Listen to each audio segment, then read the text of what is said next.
Na Amazônia, o encontro dos rios Negro e Solimões atrai turistas de todo o Brasil. Conta a lenda que as águas não se misturam porque foi ali que o líder indígena Ajuricaba se atirou para a morte, pelo desejo de libertar seu povo do domínio dos colonizadores.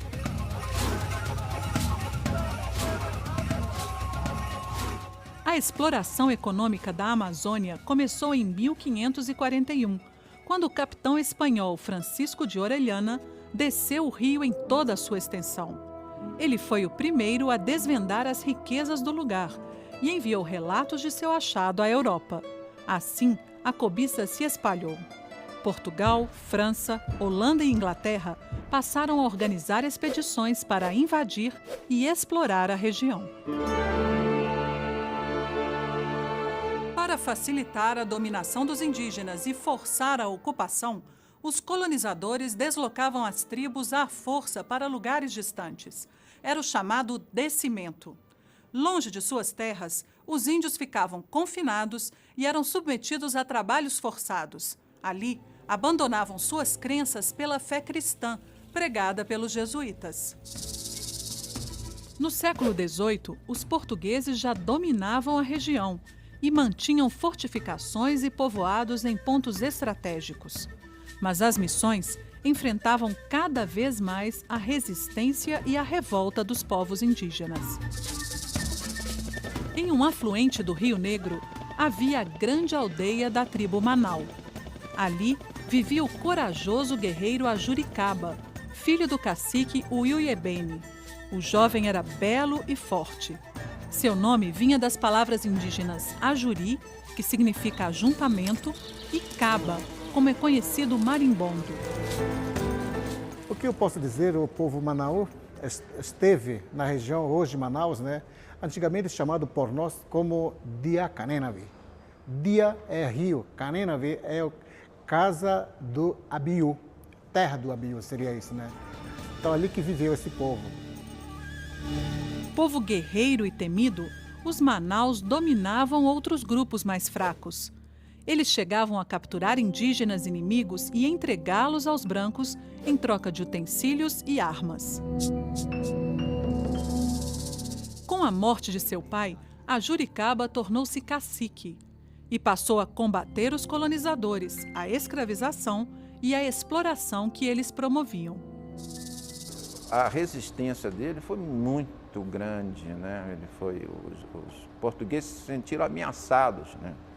Realmente guerreavam mesmo contra os portugueses, até haver umas expedições punitivas para prender ele, para acabar com a revolta.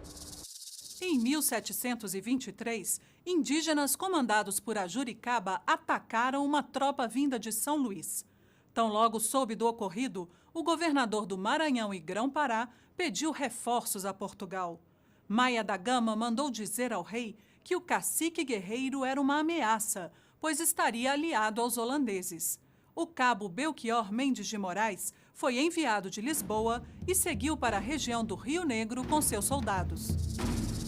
Mas nem assim foi possível conter Ajuricaba. O cabo Belchior pediu ajuda ao governador, que enviou João Paz do Amaral e mais uma tropa ao encalço do guerreiro. Líder de grande carisma, Ajuricaba conseguiu unir várias tribos na Confederação do Rio Negro para impedir a dominação portuguesa na região. Estrategista, o cacique criou uma vigilância permanente para dificultar o acesso inimigo desde o Baixo Rio Negro até o Rio Branco. Toda a região ficou sob o comando de Ajuricaba. Os ataques se estenderam durante anos. Finalmente, Belchior Mendes pediu mais reforços. Lembrando-se de uma lei de abril de 1655, que já havia até sido revogada, declarou a chamada Guerra Justa.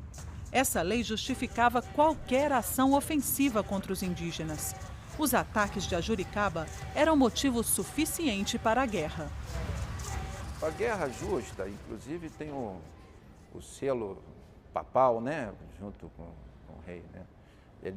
A Guerra Justa era, quer dizer, se os índios atacassem os portugueses, era justo que os portugueses atacassem, quer dizer, uma maneira só de opinião pública, né? De convencer a opinião pública disso. Mas com isso, os portugueses atacavam quem não atacava também.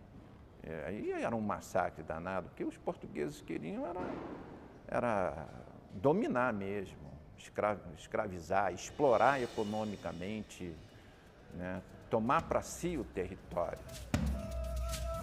De Belém, seguiram numerosas tropas fortemente armadas contra a Confederação Indígena. 300 malocas foram incendiadas. 15 mil indígenas morreram, entre homens, mulheres e crianças. O jovem Cucunaça, filho de Ajuricaba, que lutava na batalha, foi uma das vítimas. Enlouquecido pela dor, o bravo cacique se lançou furiosamente sobre os inimigos. Assim, Ajuricaba foi dominado. Com ele, outros 300 indígenas foram aprisionados. No caminho de barco pelo Rio Negro até Belém, Ajuricaba reagiu, mesmo acorrentado. O cacique chegou a ferir os soldados da tropa que o conduzia. Dominado, depois de muita luta, o guerreiro atirou-se nas águas do Rio Negro, desaparecendo para sempre. Era o ano de 1728. Nós dependemos de nossos rios, de nossos lagos, de nossas florestas. Esse é o patrimônio que o Brasil deve defender. O que temos melhor é o verde, é a natureza, né? Então, a Ajuricaba fez isso. Então, eu sou um dos Ajuricabas, outros índios são Ajuricabas também. Você também deve ser uma Ajuricaba, né? O povo brasileiro tem que defender o que é nosso. Ajuricaba nasceu livre e jamais poderia se sujeitar à tirania daqueles que escravizavam seus irmãos. Ele é um símbolo de liberdade. Lutou até o fim contra a submissão do povo indígena. Pela coragem de defender sua terra e sua gente em troca da própria vida, Ajuricaba é um dos construtores do Brasil.